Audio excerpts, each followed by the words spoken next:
What if everything you believed about your place in the world was built on a single devastating lie? For Jessica Miller, a 29-year-old bartender at an exclusive country club, barely keeping her head above water while caring for her ailing grandmother, that lie began to unravel the moment she noticed a familiar piece of jewelry. For Harrison Blackstone, the steel-hearted CEO of Blackstone Manufacturing, it was the first crack in a foundation he'd spent his entire life believing was unshakable. Jessica was simply trying to serve drinks without spilling them on her pristine white uniform. Harrison was just another cold executive nursing his scotch in solitude. But when Jessica glimpsed the antique, ivory cameo brooch pinned to his lapel, identical to the one her dying grandmother clutched every sleepless night, a single whispered observation would detonate a bomb that had been ticking for 40 years, threatening to destroy one of America's most respected industrial dynasties and reveal the poisonous secret that built it. The Willowbrook Country Club's main dining room gleamed with understated luxury at 10:30 p.m. on a Friday night. Crystal glasses caught the warm light of antique chandeliers, and conversations hummed at the perfect volume, loud enough to feel alive, quiet enough to maintain privacy. Jessica Miller moved between the leather-upholstered chairs with practiced grace, her black vest and crisp white shirt impeccable despite the exhaustion that had become her constant companion. She approached the corner table where a man sat alone, his dinner untouched, while he reviewed documents with the intensity of a surgeon. He was perhaps 55, with steel-grey hair combed precisely and sharp features that suggested a lifetime of making difficult decisions. Everything about him screamed wealth and authority, from his perfectly tailored navy suit to the way other members unconsciously gave him extra space when they passed. "Can I refresh your drink, Mr. Blackstone?"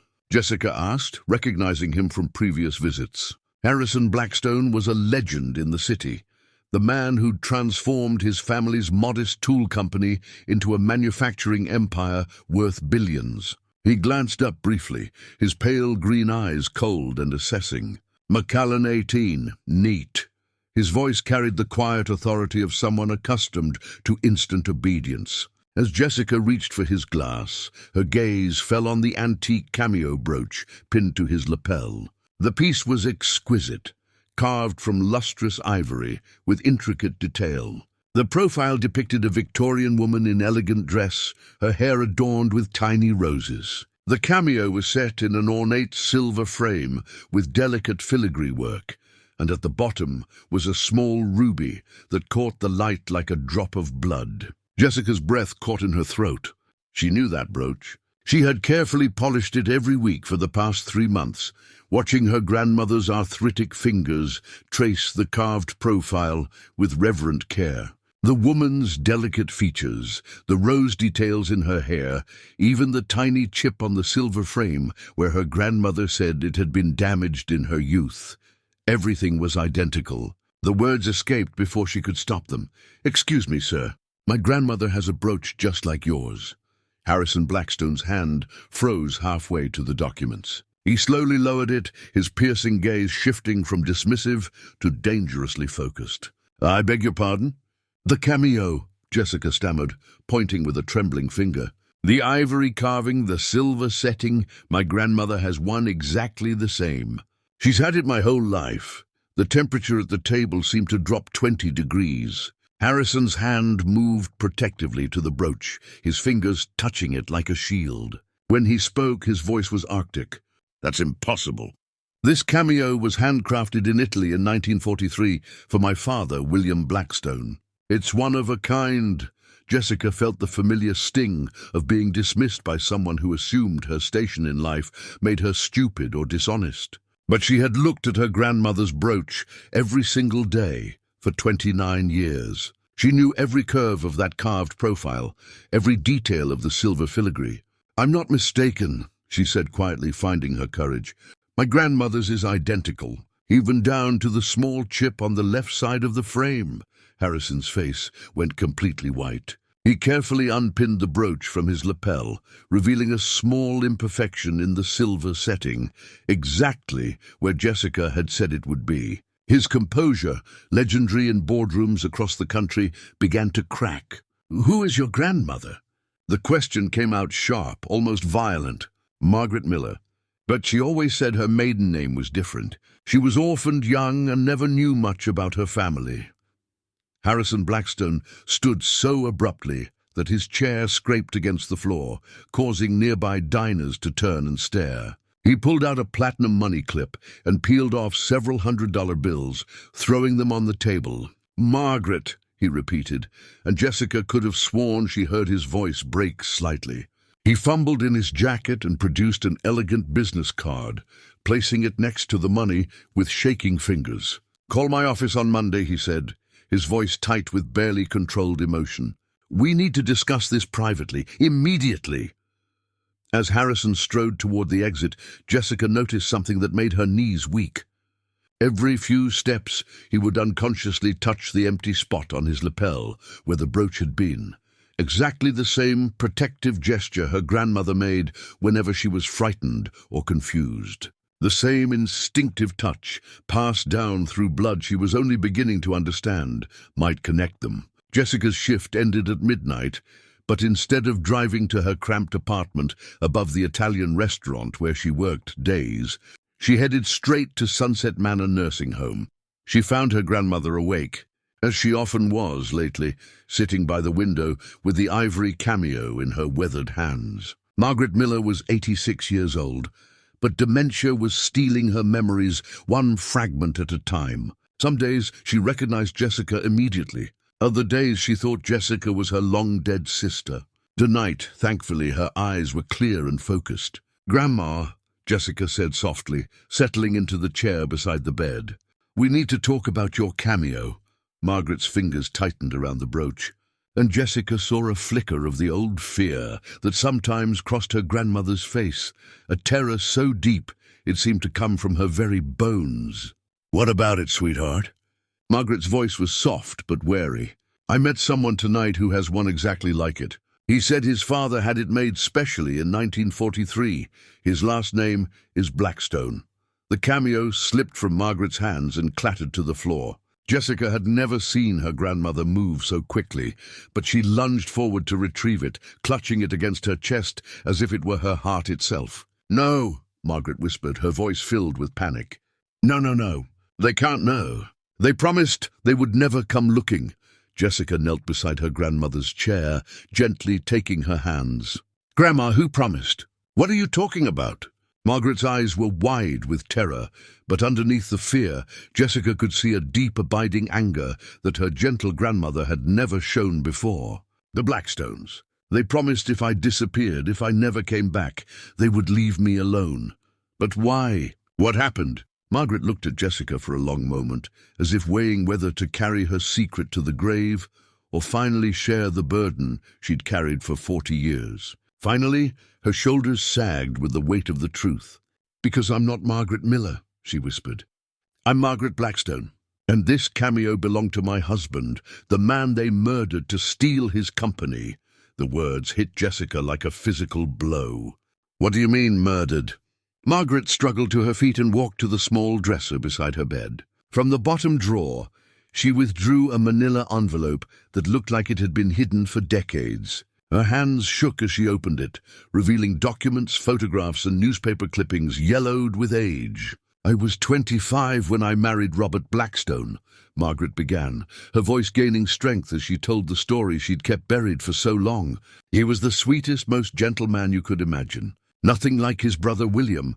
She handed Jessica a wedding photograph from 1962. The bride was radiant. Clearly Margaret despite her youth, and the groom was a handsome man with kind eyes and a warm smile.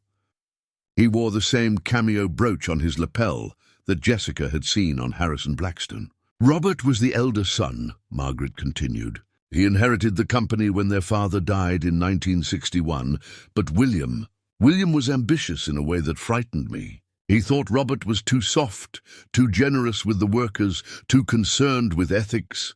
Margaret sat back down, her eyes distant with memory. The company was successful under Robert's leadership, but William wanted more. He wanted to cut wages, eliminate safety measures, move production overseas. Robert refused. They fought constantly. She pulled out another document, a life insurance policy for Robert Blackstone worth $500,000, with Margaret listed as the beneficiary. In early 1965, William convinced Robert to take out a large life insurance policy. He said it was responsible, that Robert had a wife to think about. Robert agreed because he trusted his brother. Jessica felt a chill creeping up her spine. What happened? Robert died in what they called an industrial accident at the factory, Margaret said, her voice hollow. A scaffolding collapsed while he was inspecting the new production line. But I knew it wasn't an accident. She showed Jessica a newspaper clipping from 1965. The headline read, "Factory owner dies in tragic accident." The article described how Robert Blackstone, 28, had been killed when temporary scaffolding gave way during a routine inspection. It mentioned that his younger brother William would be taking over the company. The police investigation was a joke, Margaret continued, anger creeping into her voice. William had friends everywhere, in the department, in City Hall, in the courts. They ruled it accidental death within a week. But you had proof it was murder. Margaret's hands shook as she pulled out a final document, a handwritten note in masculine script. I found this in Robert's desk after the funeral. He'd been suspicious of William's behavior, thought his brother might try to force him out of the company. He was documenting strange incidents, safety equipment that had been tampered with, inspectors who suddenly changed their reports, workers who were afraid to speak up about dangerous conditions. Jessica read the note, her blood running cold. It detailed William's increasing pressure for Robert to sign over more control of the company, and his threats about what might happen to careless family members who didn't understand the harsh realities of business. Robert was planning to confront William, Margaret said, but he died before he could. And 3 days after the funeral, William came to see me. Margaret's voice dropped to a whisper, and Jessica had to lean forward to hear her. He offered me the insurance money and a modest settlement if I would sign over Robert's shares in the company and disappear. If I refuse, she shuddered. He showed me photographs of other people who had opposed him, people who had suffered mysterious accidents, lost their jobs, had their reputations destroyed. So you took the money and ran. I took enough to survive and left the rest, Margaret said. I was 26 years old and terrified. I changed my name, moved across the country, and spent the next 40 years looking over my shoulder. Jessica stared at the documents spread across her grandmother's bed, trying to process the magnitude of what she was learning. But the watch, Grandma. How do you still have Robert's watch? Margaret smiled sadly. Because it wasn't just Robert's cameo. William had an identical one made at the same time. They were a matched set, meant to symbolize their partnership in the family business. Her expression hardened. I took it as proof. Proof that Robert existed, that he was murdered, and that William stole everything that should have been ours. The implications were staggering. If Margaret's story was true, then Harrison Blackstone, the respected businessman, the pillar of the community, was the son of a murderer. His entire fortune, his family's reputation, everything was built on fratricide and theft. Harrison Blackstone, Jessica said slowly. He's William's son. William's only child, Margaret confirmed. Born 2 years after Robert died. He grew up believing his father was a self-made success story, never knowing that everything he inherited was built on his uncle's grave. Jessica felt a wave of sympathy for Harrison, followed immediately by anger. Whether he knew the truth or not, he was benefiting from his father's crime, while her grandmother had spent 4 decades in hiding, afraid to use her real name or claim her rightful inheritance. We have to tell him, Jessica said. We have to tell Harrison the truth. Margaret grabbed her arm with surprising strength. No, you don't understand what they're capable of. William may be dead, but his friends, his network, they're still out there. They'll destroy you to protect the family reputation. But you have proof, Jessica insisted. "The documents, the photographs, Robert's notes. I have 40-year-old papers that prove nothing in a court of law," Margaret said bitterly. William was careful. "The official records all support his version of events. This would be the word of a senile old woman against one of the most powerful families in the state." Jessica looked at her grandmother, frail, frightened, but still carrying the weight of a terrible injustice, and felt something ignite in her chest, a righteous anger that burned away her fear. "Maybe," she said quietly, "but Harrison deserves to know the truth about his father. And you deserve to have your husband's memory honored." Margaret studied her granddaughter's face, seeing a determination that reminded her painfully of Robert. "If you do this," she said softly, "there's no going back. Once you open this door, you'll have to be prepared for whatever's on the other side." Jessica took her grandmother's weathered hands in her own. "Then we'll face it together." Harrison Blackstone spent the weekend in a state of controlled panic. He'd built his reputation on being unflappable, but the encounter with the bartender had shaken him to his core. Margaret. His father had occasionally mentioned that name in his later years, always with a strange mix of sadness and guilt that Harrison had never understood. He sat in his home office Sunday evening, surrounded by the trappings of his success: awards, photographs with politicians and business leaders, reminders of his philanthropic work. On his desk lay the ivory cameo brooch, which he had carefully unpinned from his lapel and studied obsessively since Friday night. He opened it to the page documenting his father's side of the family. There was his grandfather, Charles Blackstone, who'd started the company in 1935. Below that was his father, William, born in 1938. And then there was a name he'd never paid much attention to before: Robert Blackstone. Born 1937, died 1965. Harrison frowned. His father had mentioned a brother who died young, but always vaguely, always with discomfort. "An accident," William had said. "A tragedy that was too painful to discuss in detail." Harrison opened his laptop and began researching. Within an hour, he'd found the newspaper articles about Robert's death, the brief obituary, and a few scattered references to the Blackstone brothers in early trade publications. But the more he searched, the more questions arose. Why was there no mention of Robert in any of the company's official histories? Why had his father never spoken of his brother with warmth or nostalgia, the way most people remembered deceased siblings? And why, in all the family photographs Harrison had seen, were there so few pictures of his father and uncle together? The doubts that had been planted by Jessica Miller were growing into something darker and more disturbing. Harrison realized with a sick certainty that there were parts of his family's history that had been deliberately obscured. Monday morning arrived with the weight of inevitability. Harrison was in his office by 7 a.m., but he couldn't concentrate on the quarterly reports spread across his mahogany desk. At exactly 9 o'clock, his assistant buzzed him. "Mr. Blackstone, there's a Jessica Miller here to see you. She says you're expecting her." Harrison's stomach clenched. "Send her in." Jessica entered his office wearing a simple black dress and carrying a large manila envelope. She looked nervous but determined, and Harrison found himself studying her face for any resemblance to the family features he knew. She had the same deep-set eyes as his father, the same stubborn jawline. "Miss Miller," Harrison said, standing behind his desk like a barrier between them. "Thank you for coming." "Thank you for seeing me," Jessica replied. She looked around the opulent office, the floor-to-ceiling windows, the original artwork, the Persian rugs, and Harrison saw her take a small, determined breath.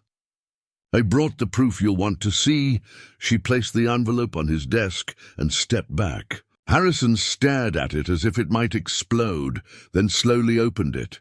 The documents inside were old but well-preserved: marriage certificates, photographs, newspaper clippings, and handwritten notes. The wedding photograph hit him first. The bride was unmistakably a young version of the woman Jessica had described as her grandmother. The groom wore Harrison's watch and looked disturbingly familiar, not like Harrison's father, but like Harrison himself. The resemblance was unmistakable. "This is Robert Blackstone," Jessica said quietly.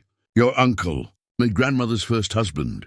Harrison studied the photograph with growing unease. "My father told me his brother died in an industrial accident." "Your father lied," Jessica said, and her voice carried a quiet authority that made Harrison look up sharply. "Your father murdered his brother and stole the company that should have been passed down to Robert's children." The accusation was so shocking, so completely outside Harrison's understanding of his family, that his first instinct was denial. "That's impossible. My father was a pillar of the community. He built this company from nothing." "He built it from his brother's blood," Jessica interrupted, pulling out the newspaper clipping about Robert's death. "Look at the date. Look at how quickly your father took control after the accident." Harrison read the article, his hands trembling slightly. The timeline was damning. Robert died on March 15, 1965, and by March 22, William Blackstone was listed as the sole owner and CEO of Blackstone Manufacturing. "This doesn't prove murder," Harrison said, but his voice lacked conviction. Industrial accidents were more common in those days. Safety standards were different. Jessica placed Robert's handwritten notes on the desk. "He knew. Your uncle knew that your father was planning something. He documented it all." Harrison read the notes, his face growing paler with each line. The details were specific and chilling. Equipment that had been sabotaged, safety inspections that had been falsified, workers who had been threatened or fired for reporting dangerous conditions. "Even if this is true," Harrison said slowly, "it doesn't change the fact that I had nothing to do with what happened. I wasn't even born when Robert died." "No," Jessica agreed. "But you've benefited from his murder your entire life. Every dollar you've inherited, every opportunity you've had, every success you've achieved, it all traces back to what your father stole from my family." Harrison sank into his chair, the weight of the revelation crushing. "Well, what do you want from me?" "Justice," Jessica said simply. "Acknowledgement. My grandmother has spent 40 years hiding from your family, terrified that someone would come after her if she ever spoke the truth. She deserves to have her husband's memory honored, and she deserves to be compensated for what was stolen from her." Harrison looked up at her, and Jessica saw something she hadn't expected, genuine anguish. "Do you have any idea what this would do? If this story became public, it wouldn't just destroy me. There are thousands of people who work for this company, investors who trust us, communities that depend on our factories. The scandal would devastate everything."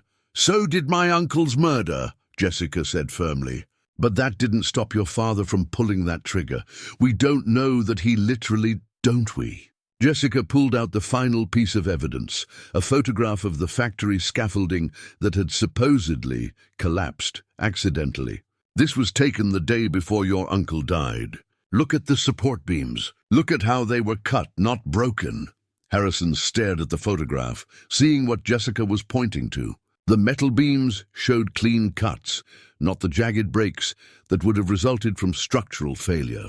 It was evidence of sabotage, clear and undeniable. The room fell silent as the full horror of the truth settled over them.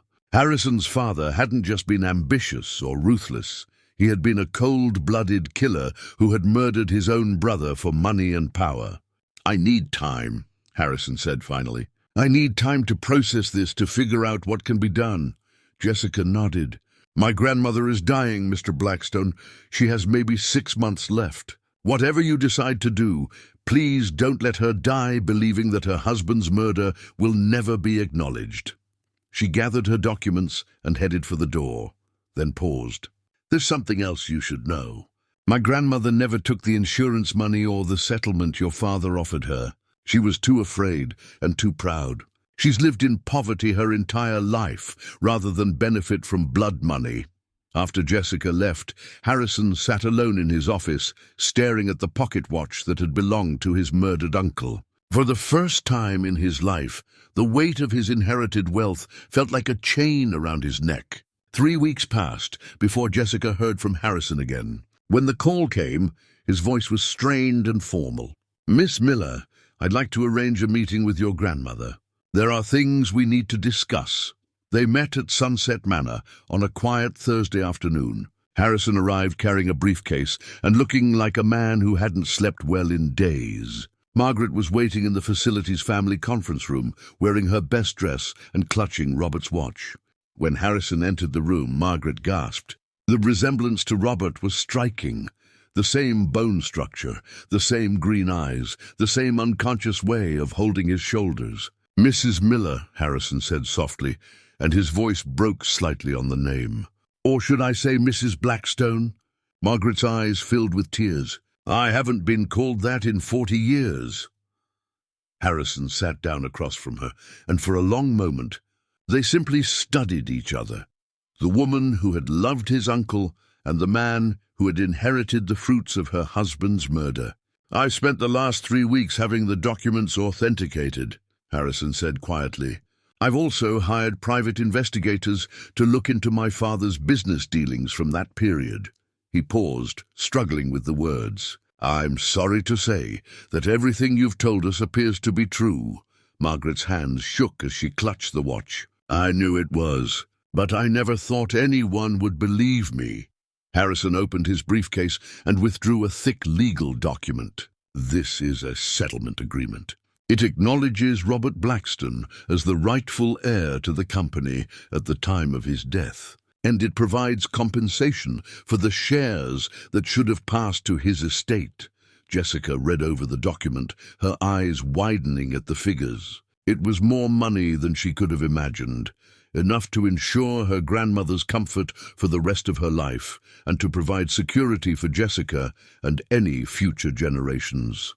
"But there's a condition," Harrison continued, his voice heavy. "This acknowledgement must remain private. The public disclosure of these events would destroy not just me, but thousands of innocent people whose livelihoods depend on the company's reputation." Margaret was quiet for a long moment, weighing justice against pragmatism. "What about Robert's memory? What about making sure people know he existed?" Harrison reached into his briefcase again and pulled out architectural plans. "I'm establishing the Robert Blackstone Memorial Foundation for Industrial Safety. It will be funded with a significant portion of my personal fortune and will work to prevent the kind of workplace tragedies that claimed your husband's life." He looked directly at Margaret. "Your husband will be remembered as a champion of worker safety, a man who believed that profits should never come at the cost of human lives. His name will be on hospitals, scholarship programs, and safety research facilities. He'll be honored, even if the full truth can't be told." Margaret looked at the watch in her hands, the tangible proof of a love story that had been cut short by greed and violence. "And Jessica? What about Jessica's future?" "Jessica will serve on the Foundation's board," Harrison said. "She'll have a permanent position with the company if she wants it, and she'll have the resources to pursue whatever future she chooses." Jessica felt overwhelmed by the magnitude of what was being offered. It was more than she had dared hope for: acknowledgement, compensation, and the chance to honor her grandmother's first husband in a meaningful way. "There's one more thing," Harrison said quietly. He reached into his jacket and withdrew his cameo brooch, placing it on the table next to Margaret's. The two pieces lay side by side, identical symbols of a brotherhood that had been destroyed by jealousy and ambition. "These brooches were meant to symbolize partnership," Harrison said. "Two brothers working together to build something lasting. I think Robert should have his back." He pushed his cameo across the table to Margaret. "This belongs to his estate. It should stay with his family." Margaret picked up both brooches, holding them in her weathered hands like precious children. For the first time in 40 years, Robert's cameo was reunited with its twin, and the circle was finally complete. "Thank you," she whispered, tears streaming down her face. "Thank you for giving him back to me." The settlement was finalized within a month. Margaret moved to a comfortable private care facility where she could receive the best medical attention while keeping Robert's memory alive. Through the stories she shared with the staff and other residents, the fear that had shadowed her for decades was finally gone, replaced by the peace of knowing her husband's legacy would endure. Jessica left her job at the country club and enrolled in business school, preparing to take her place on the foundation's board. The transition wasn't easy. She was moving from a world of tips and time clocks to one of board meetings and strategic planning, but she carried with her the knowledge that every decision she made was honoring the uncle she'd never met. Harrison struggled with the weight of his father's sins, but he channeled his guilt into making the foundation as effective as possible. Under his leadership, Blackstone Manufacturing became a leader in industrial safety, and the Robert Blackstone Memorial Foundation saved thousands of lives through its research and advocacy work. The truth about William Blackstone's crime was never made public, but it lived on in the quiet work of the foundation and in the improved safety standards that prevented other families from suffering Margaret's loss. Sometimes justice doesn't require headlines or public vindication. Sometimes it just requires acknowledgement, compensation, and the commitment to ensure that history doesn't repeat itself. 6 months after their first meeting, Margaret Blackstone died peacefully in her sleep, holding Robert's cameo and a photograph from her wedding day. At her funeral, Harrison delivered a eulogy that spoke of a woman who had loved deeply, suffered greatly, and lived to see justice finally served. The 2 cameo brooches now rest in a place of honor at the Foundation's headquarters, displayed side by side with a plaque that reads, "In memory of Robert Blackstone, who believed that true success comes not from what we take, but from what we build together."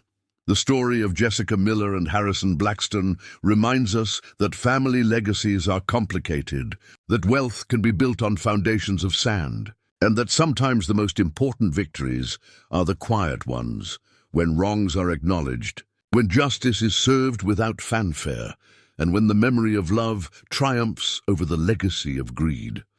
If this story resonated with you, if it made you think about the hidden histories that shape our families and communities, share it with someone who understands that real justice often happens away from cameras and headlines. What would you have done in Jessica's position? Would you have pushed for full disclosure, or would you have accepted the private acknowledgement and the chance to honor your family's memory through positive action? Let us know your thoughts. And don't forget to subscribe for more stories that explore the complex realities of family, legacy, and the price of truth.